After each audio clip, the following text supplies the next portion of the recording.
자, 오늘 하나님 말씀 보겠습니다. 요엘서 2장 15절에서 27절입니다. 한 절씩 교독하겠습니다. 너희는 시온에서 나팔을 불어 거룩한 금식일을 정하고 성회를 소집하라. 백성을 모아 그 백부임을 거룩하게 하고 장로들을 모으며 어린이와 젖 먹는 자를 모으며 신랑을 그 방에서 나오게 하며 신부도 그 신방에서 나오게 하고 여호와를 섬기는 제사장들은 낭실과 제단 사이에서 울며 이르기를 여호와여 주의 백성을 불쌍히 여기소서. 주의 기업을 욕되게 하여 나라들로 그들을 관할하지 못하게 하옵소서. 어찌하여 이방인으로 그들이 하나님이 어디 있느냐 말하게 하겠나이까 할지어다. 자기 땅을 극진히 사랑하시어 그의 백성을 불쌍히 여기실 것이라.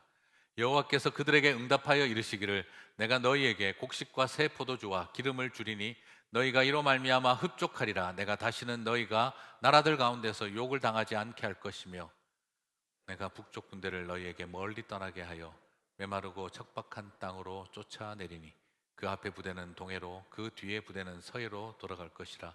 상한 냄새가 일어나고 악취가 오르리니 이는 큰 일을 행하였음이니라 하시니라. 땅이여 두려워하지 말고 기뻐하며 즐거워할지어다. 여호와께서 큰 일을 행하셨음이로다. 들짐승들아 두려워하지 말지어다. 들의 풀이 싹이 나며 나무가 열매를 맺으며 무화과 나무와 포도나무가 다 힘을 내는도다. 시온의 자녀들아 너희는 너희 하나님 여호와로 말미암아 기뻐하며 즐거워할지어다. 그가 너희를 위하여 비를 내리시되 이른 비를 너희에게 적당하게 주시리니 이른 비와 늦은 비가 예전과 같을 것이라. 마당에는 밀이 가득하고 독에는 새 포도주와 기름이 넘치리로다. 내가 전에 너희에게 보낸 큰 군대 곧 메뚜기와 느치와 황충과 팥중이가 먹은 횟수대로 너희에게 갚아주리니 풍족히 먹고 너희에게 놀라운 일을 행하신 너희 하나님 여호와의 이름을 찬송할 것이라. 내 백성이 영원히 수치를 당하지 아니하리로다. 다 함께 읽겠습니다. 그런즉 내가 이스라엘 가운데 있어 너희 하나님 여호와가 되고 다른 이가 없는 줄을 너희가 알 것이라. 내 백성이 영원히 수치를 당하지 아니하리로다. 아멘. 네, 요엘서 이제 강해를 두 번째 하게 되는데요. 실내 대면 예배를 이제 저희가 시작을 하면서 특별히 어떤 용어를 쓰는 게 좋을까 목회팀에서 고민을 좀 많이 했습니다. 그래서 보통 많이 쓰는 게 리오픈 한다는 말을 많이 쓰잖아요. 그런데 그 의미가 이렇게 썩 좋게 확 와닿지를 않았어요.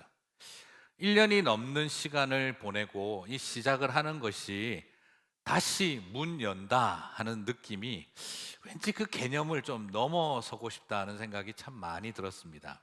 그래서 저희들은 이 두 가지 개념을 제안을 했어요. 첫 번째가 리스타트이고 두 번째가 리게더링입니다. 다시 시작하고 다시 모이자 하는 거죠. 여러분, 다시 연다는 이 리오픈이라는 말은 건물과 문이 열린다는 좀 개념이 선행되는 것 같습니다. 이것은 어떤 그 수동적인 느낌이고 좀 약간 뭐라 그럴까요? 건물과 같은 물체에 대한 느낌이죠. 주관적 의지와 결단이 보이지 않는 수동적 느낌이 납니다. 그래서 저는 우리 모두가 문을 다시 연다라기보다는 다시 시작한다는 마음을 가졌으면 했습니다.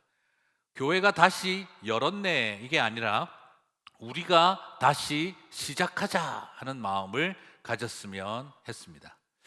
그래서 이 다시 시작한다, 이 리스타트라는 말은 두 가지 의미를 갖는다고 생각을 해보는데요.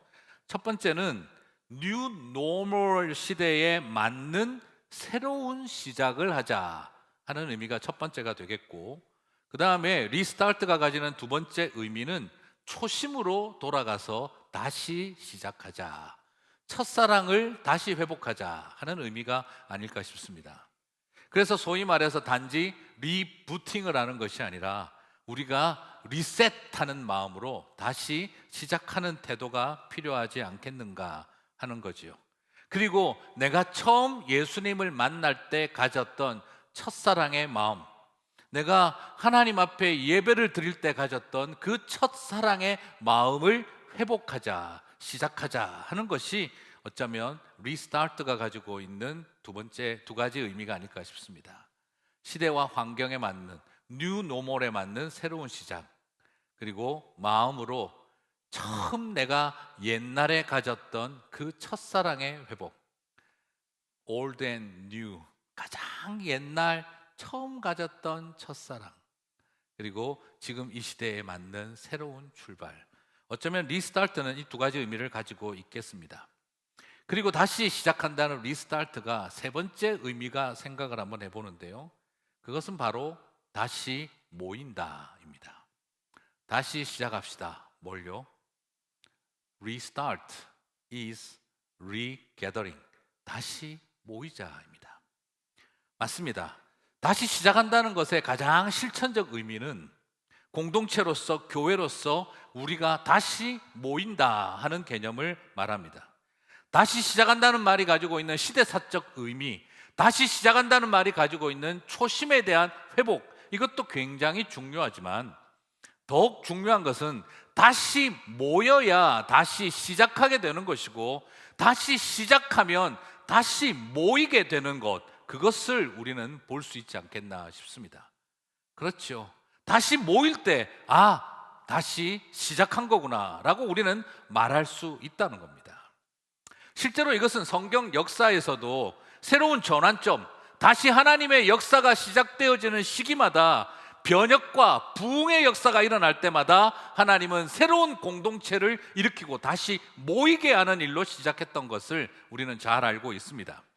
미스바 광야에 사람들이 다시 모이기 시작을 했고, 시온산에 모여 하나님 앞에 노래하고 기도하기 시작을 했고, 하나님의 전에 엎드려 여호와의 말씀 앞에 회개하며 기도하기 시작을 했고, 그리고 성령께서 강력하게 임재하여 주셔서 우리 안에 하나님을 향해서 찬미와 그리고 시와 노래가 터져나오기 시작을 했고, 복음이 증거되기 시작을 했던 것이죠. 그래서 부흥과 개혁의 역사, 레포메이션과 그리고 리바이벌의 역사가 우리가 다시 모일 때 시작되었던 것을 기억을 합니다.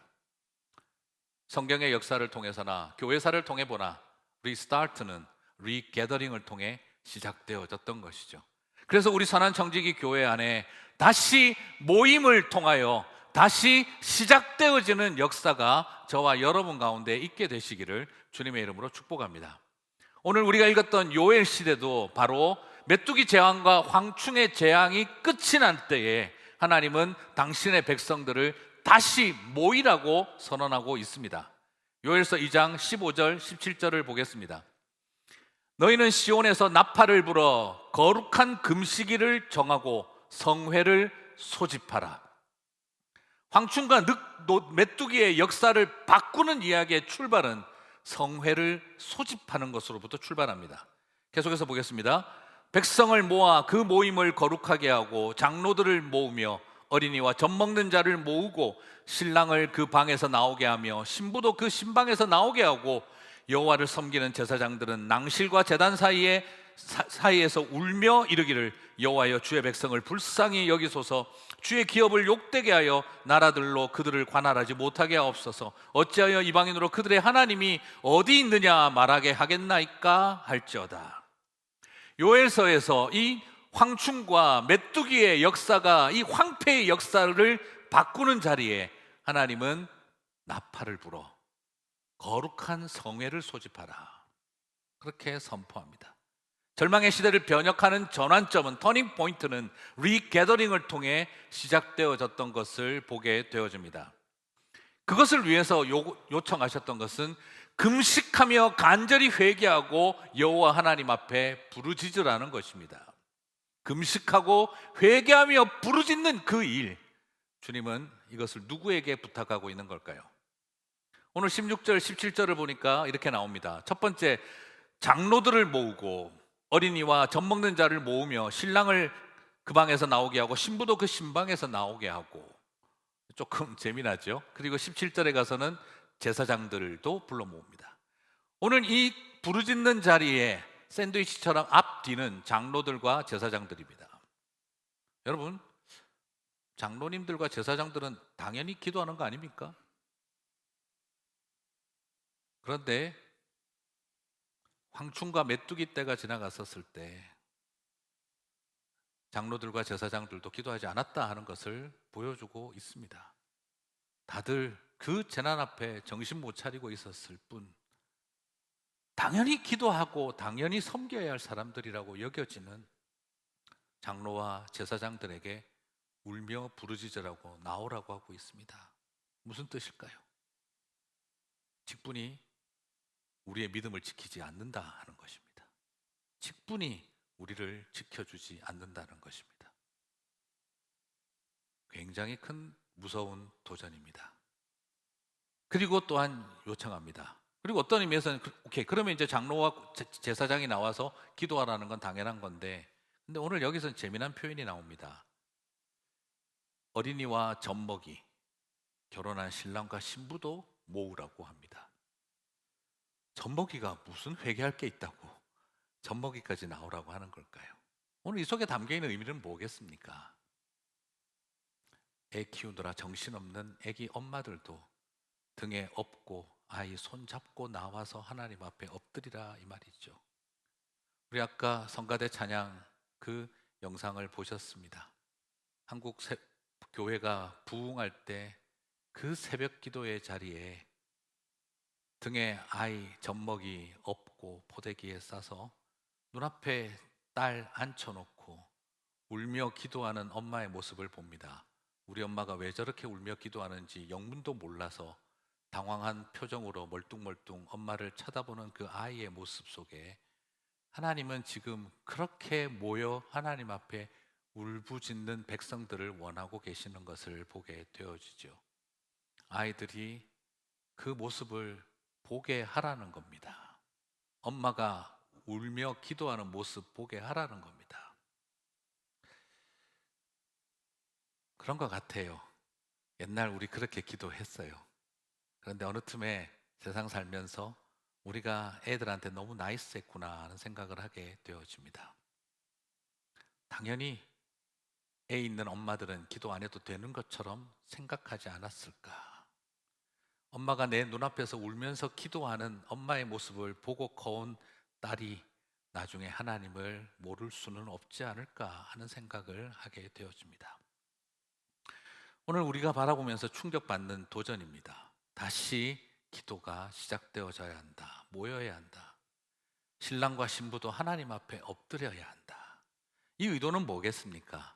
문자적으로 꼭 이렇게 하라는 것을 강조하는 것이 아니라 정말 리게더링의 그 절실함이 선지자의 가슴 속에 묻어나고 있는 것을 보게 됩니다. 모든 세대여 일어나라. 모든 세대여 함께하라. 우리 모두 다시 하나님 앞으로 모이고 돌아가자. 이렇게 간절히 외치던 선지자의 절절한 심정을 바라봅니다. 제사장들아 울어라, 장로들아 울어라, 그리고 아이들과 함께 나와서 온 힘을 다해 하나님 앞에 엎드려라. 이것을 지금 선지자는 선포하고 있는 것입니다. 끊임없이 우리에게 주어져 있는 현실에 무너지고 죄를 정당화하며 살아가지 말고, 현실을 탓하며 원망하고 쓰러져 있지 말고 하나님 앞에 나와서 울어라는 것입니다. 목사들아 울어라, 장로들아 울어라, 집사야 권사야 다 좀 울어라 하고 외치고 있는 것과 같은 것입니다. 잃어버린 우리들의 그 사모하는 마음을 다시 회복하라. 이것이 오늘 요일서를 통해 우리에게 주고 계시는 도전입니다. 여러분, 우리 한국교회 처음에 그렇게 울었습니다. 아까 우리 사진을 보았습니다. 젖먹이 어린아이였고 나온 엄마가 새벽에 부르짖었습니다. 그리고 뒤에서 여우와 승냥이가 따라오지만 무릎까지 빠지는 눈을 헤치며 하나님 앞에 엎드리기를 사모했습니다. 핍박받던 중국 지하교회 성도들도 기도하는 일에 목숨을 걸었습니다. 소리가 나서 공안에게 잡힐까 봐 두려워하면서 입을 수건으로 틀어 막으면서도 눈물을 흘리며 기도했습니다. 그런 어떤 기도의 열정과 마음들이 우리 가운데 다시 회복되어져야 한다는 것입니다. 물론 지금은 바이러스와의 싸움이기 때문에 이 말씀을 문자적으로 그대로 지켜서 다 모으자라는 말은 아닙니다. 하지만 이 시대를 가슴에 품고 여호와의 날이 지난주 나누었던 것처럼 심판의 날이 아니라 회복의 날, 승리의 날이 되기를 갈망하는 우리의 마음이 있다고 한다면 정말 주님 앞에 모이고 금식하며 문자적으로 간절히 기도하는 일은 문자적으로 일어나야 한다는 것입니다. 사랑하는 성도 여러분, 하나님의 이름이 무시되고 너희의 하나님이 어디에 있느냐라고 하는 현실이 이루어지고 있는 이 시대 속에 우리가 더욱 하나님 앞에 엎드려야 할 때라는 것이지요. 팬데믹을 겪고 난 다음 한국에선 설문조사를 했었다고 합니다. 교회에 대한 신뢰도 대한민국에서 국회만큼이나 공직 세계보다도 낮은 신뢰도를 얻었습니다. 그것을 바라보면서 충격받았습니다. 정치인보다도 못한 곳으로 교회가 여겨지고 있다고 합니다. 그게 문제가 아닙니다. 그나마 교회에 있는 젊은이들조차 교회를 바라보는 시선이 충격적입니다. 한국의 젊은이들에게 실천신학대학원에서 의식조사를 했는데요, 이런 결과가 나왔더군요. 성경 말씀을 지키고 살면 이 사회에서 성공할 수 없다. 교회 다니는 젊은이들의 40.4%가 그렇다라고 대답을 했습니다. 그리고 성경 말씀을 지키며 사는 사람은 내 주변에 별로 없다. 61.7%가 그렇다고 동의를 했습니다. 이걸 보고 나서 좀 띵했습니다. 그냥 마음에 드는 생각이 얘들이 교회 안 다니는 가정에서 나온 애들이겠지, 초신자겠지 생각을 했는데, 이 설문조사에 응한 젊은이들 중에 77.4%가 기독교 가정에 있는 젊은이들이라고 합니다. 걔들이 느끼고 있는 거예요. 61%의 크리스찬 청년들이 성경 말씀대로 사는 사람은 내 주변에 별로 없다. 그리고 40.4%의 크리스찬 젊은이들이 내가 보니까 성경 말씀대로 살면 세상에서 실패한다라고 생각하고 있다는 것입니다. 물론 이걸 보는 순간 저도 모르게 이런 생각이 하나 싹 올라오더라고요. 내 주변에 진실한 크리스찬 청년들은 별로 보이지 않는다.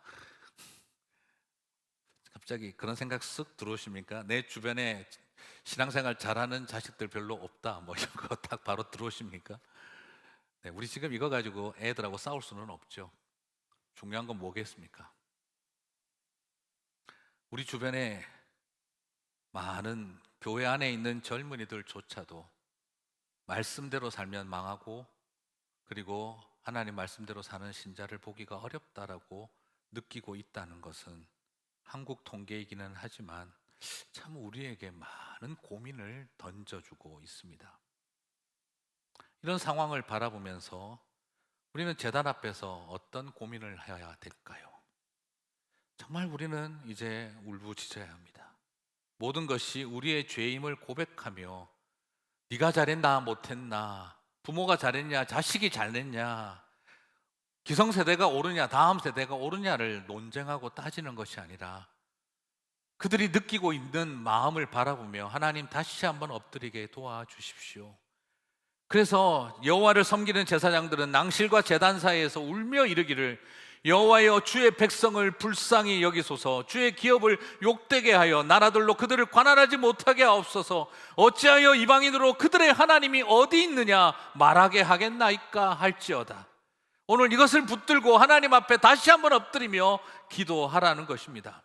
장로부터 어린아이, 젖먹이, 그리고 신랑 신부에서 제사장, 목사까지 모두 다 함께 모여 한 마음으로 울부짖으며 기도해라 하는 것입니다. 여호와여 당신의 백성을 불쌍히 여기소서, 우리를 불쌍히 여기소서라고 기도하라는 것입니다. 사랑하는 성도 여러분, 이방인들이 하나님이 어디 있느냐가 문제가 아니라 이미 우리의 다음 세대들부터 하나님이 어디 계신지 모르겠다라고 말하고 있는 이 시대 앞에 우리가 더 이상 어떻게 그냥 가만히 있겠느냐라는 것이 지금 저와 여러분이 겪고 있는 도전입니다. 바이러스의 상황이기에 문자적으로 같은 공간에 이렇게 문자적으로 다 모으자라는 말은 아니죠. 그러나 온라인 예배든 대면 예배든 어디서든 문자적으로 다시 모이기를 사모하셔야 하고, 온라인이든 대면 예배든 문자적으로 하나님 앞에 울며 기도하며 엎드려야 하는 것은 일어나야 합니다. 현상 유지가 잘 되고 있고 나쁘지 않다고 만족할 상황이 아닙니다. 편하고 익숙한 대로 신앙생활 할 수 있다는 것에 만족해서도 안 됩니다. 우리의 하나님 앞에 엎드려야 합니다. 너희 하나님이 어디 있느냐라고 질문하는 이 세대 속에, 아니 우리들의 젊은이조차 그 질문을 던지고 있는 이 세대 앞에 우리는 옷이 아니라 마음을 찢으며 하나님 앞에 다시 엎드려야 합니다. 그리고 cry out to God, 하나님을 향해서 울부짖어야 하는 것이죠. 그럴 때에 우리는 다시 분명히 역사하시는 하나님의 은혜를 보게 될 줄 믿습니다. 우리가 이렇게 엎드리면 어떤 일이 일어나게 될까요? 요엘서 2장 18절을 봅니다.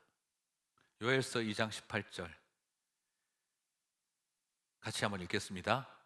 그때에 여호와께서 자기의 땅을 극진히 사랑하시어 그의 백성을 불쌍히 여기실 것이라. 그때에 여호와께서 사랑하는 성도 여러분, 사실 여기서 우리가 좀 관심을 가지고 봐야 될 표현은요, 여호와께서 우리를 극진히 사랑하시어라고 되어 있잖아요. 이 극진히 사랑하시어라는 표현이 옛날 개역 한글 성경에서는 그 중심이 뜨거워지셔서라고 되어 있었어요. 그래서 요즘은 이게 개역 한글에서는 그랬는데 개역 개정에서 이것이 극진히 사랑하셔서로 번역이 바뀌어 있는데, 사실 이것이 가지고 있는 원어적인 의미는 뭐냐 그러면 여호와께서 자기의 땅을 질투하셔서입니다. 우리가 알고 있는 출애굽기에 너희 하나님은 질투하시는 하나님이라 할 때 똑같은 표현이 여기에 쓰여져 있습니다. 이 질투한다는 표현은요, 네거티브한 표정으로는 하나님이 우리를 향해 굉장히 진노하고 분노할 때에 쓰는 표현입니다. 여러분, 질투하시는 하나님, 우리 대부분 다 어떻게 알고 있습니까?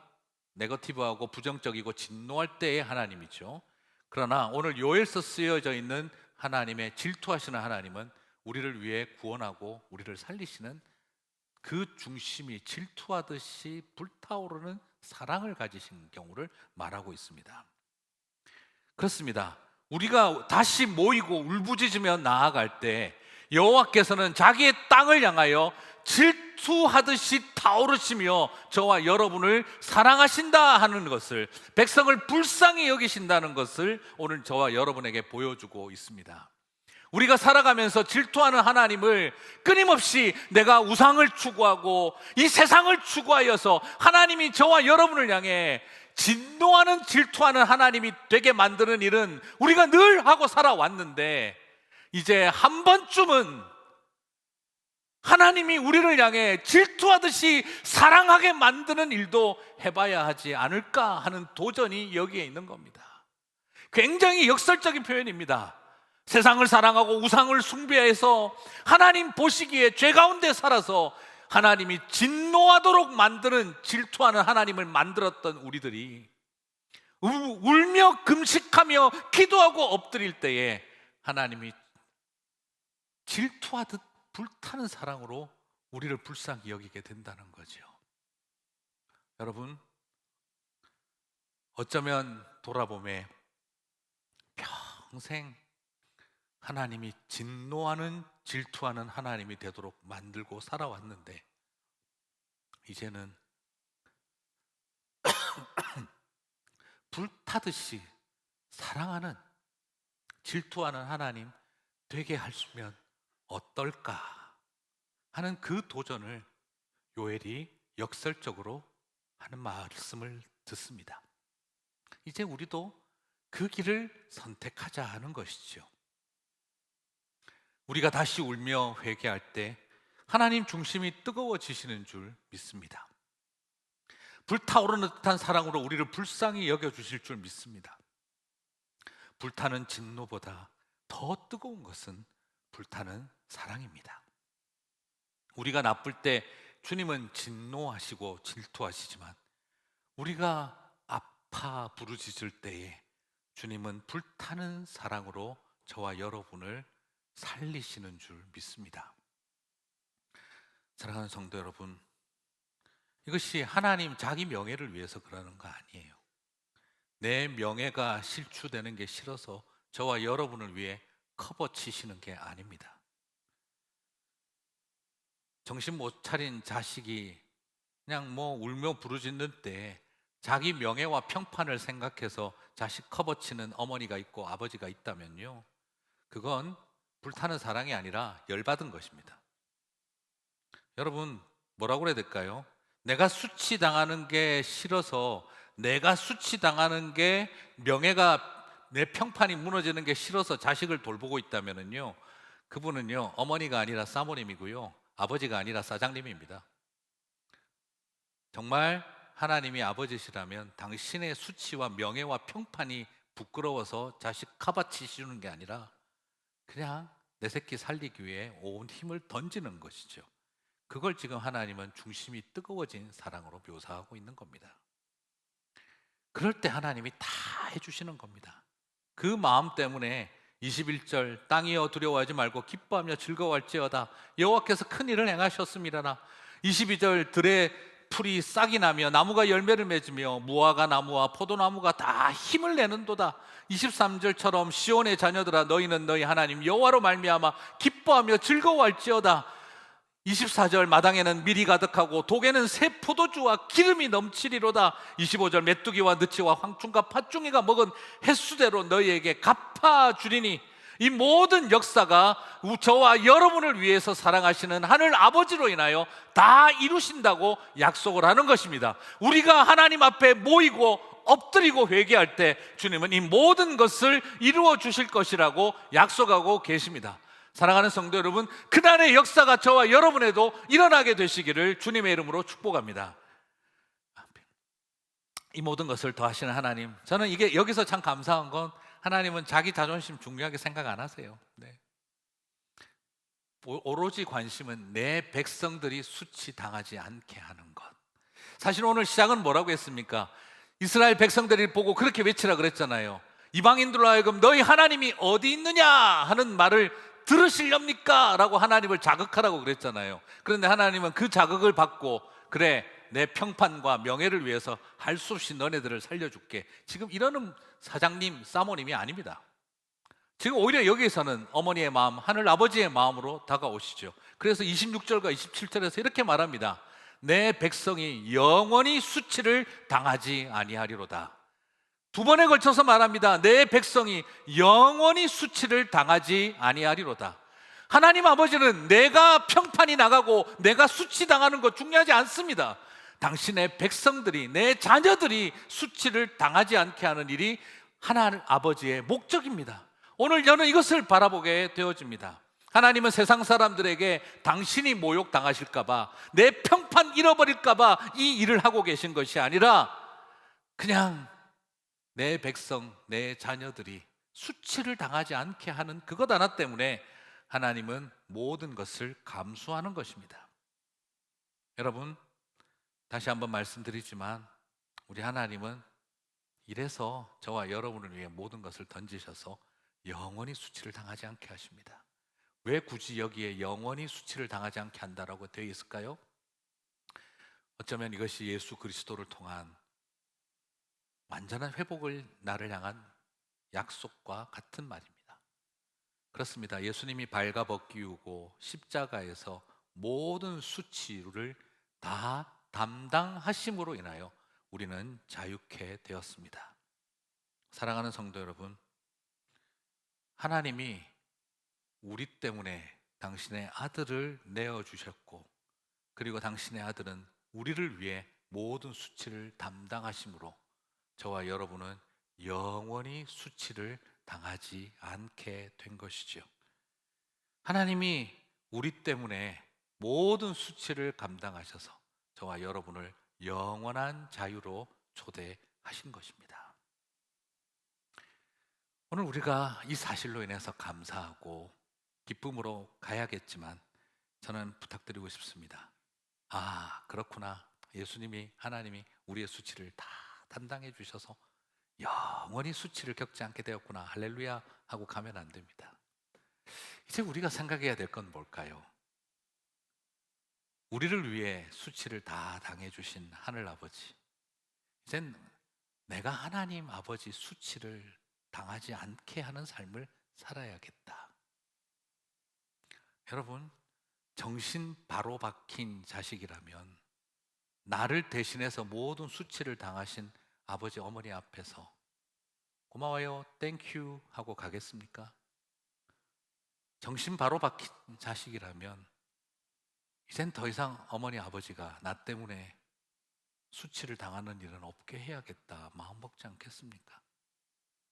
이것이 믿음이냐 행위냐 논쟁할 필요가 없습니다. 자식 노릇 똑바로 하겠다는 마음 갖는 게 우리가 하나님의 온전한 백성이고 정신 박힌 자녀라면 그렇게 해야 하는 것이지요. 주님은 우리 때문에 수치를 당하십니다. 주님은 우리가 수치를 당하지 않게 하려고 중심이 뜨거우십니다. 여전히 우리 때문에 채찍에 맞고 벌겨 벗기우시고 십자가에 매달려 조롱당하십니다. 하지만 아버지, 저들을 용서하소서, 저들이 하는 일을 알지 못하나이다 하시며 저와 여러분의 수치를 씻으셨습니다. 그 사랑을 안다면 이제 우리로 인해, 우리의 죄로 인해 하나님이 더 이상 수치당하는 일이 있지 않도록 해야겠다는 마음을 저와 우리 모두가 가질 때 하나님의 영광이 높아지리라 믿습니다. 말씀을 마무리하겠습니다. 태어날 때부터 다리가 마비되어 평생 휠체어를 타고 다니는 아이가 있었습니다. 좋은 아버지, 어머니 만나서 부모님의 헌신으로 별다른 탈 없이 아이는 학교 생활을 하게 되었고 초등학교 일반 학교로 진학을 해서 잘 다녔다고 합니다. 굉장히 중증 장애인이었다고 해요. 그런데 그 아이가 다니는 학교에서 글쓰기 수업 시간에 주제가 나왔는데, 만약 내가 다시 태어난다면, 만약 내가 다시 태어난다면 이라는 주제로 글쓰기가 있었다고 해요. 여러분이 만약 이 장애인 학생의 상황에 있다고 한다면, 내가 만약 다시 태어난다면 이라는 제목 앞에서 여러분 어떤 글을 쓰시게 될까요? 대충 짐작이 되시죠, 그죠? 아마 우리 그렇게 쓰지 않을까 하는 그 마음이 생겨요. 그런데 그 학생은 어떤 글을 썼냐 그러면, 만약 내가 다시 태어난다면 나는 내 어머니의 어머니로 태어나고 싶다. 그래서 지금까지 받은 고마움을 어머니의 어머니가 되어 보답하고 싶다. 지금의 나는 어머니의 고마움을 보답하며 살 수가 없다. 그렇기에 내가 만약 다시 태어날 수 있다면 나는 내 어머니의 어머니로 태어나서 그 무한한 사랑을 조금이나마 갖고 싶다. 담임 선생님이 그 글을 읽고 감동하고 눈물을 흘려서 많은 사람들이 보라고 이 글을 올림으로써 사람들이 알게 되어졌습니다. 저도 이 글을 읽으며 마음이 울컥했습니다. 저는 당연히 장애가 있는 이 아이가 만약 내가 다시 태어난다면, 쓰라고 하면 장애 없는 삶으로 태어나고 싶다, 쓸 것 같다고 생각했는데, 이 아이는 어머니의 어머니로 태어나고 싶다고 합니다. 자신을 위해서 자존심, 명예, 평판 다 내려놓고 수고해 주신 그 어머니의 사랑이 너무 감사해서 내가 그 우리 엄마의 엄마로 태어나면 이 사랑 보답할 수 있지 않을까 했던 그 아이의 글에 굉장한 충격을 받았습니다. 저는 이 글을 보면서 애비 된 자로 다시 저 자신의 모습을 생각하게 됩니다. 과연 나는 이럴 자격이 있을까? 그리고 또한 하나님과의 관계에서 저 자신을 생각해 봅니다. 나는 정말 하나님을 여전히 수치스럽게 만들고 살아가고 있는 것은 아닐까? 어머니보다 더 크고 깊은 사랑을 주님에게 받았는데 나는 여전히 주님을 수치스럽게 만들며 살아가고 있는 건 아닐까? 장애인으로 살아왔던 그 아이의 글에서 제 안에 있는 부끄러움으로 다시 하나님 앞에 엎드려야 되고 아이들 앞에 엎드려야겠다는 마음을 갖게 되어집니다. 이 아름다운 어머니보다 더 깊은 사랑으로 우리의 수치를 영원히 씻어주시는 사랑을 저와 여러분이 받았습니다. 이제 그 사랑 감사함으로 돌려드렸으면 좋겠습니다.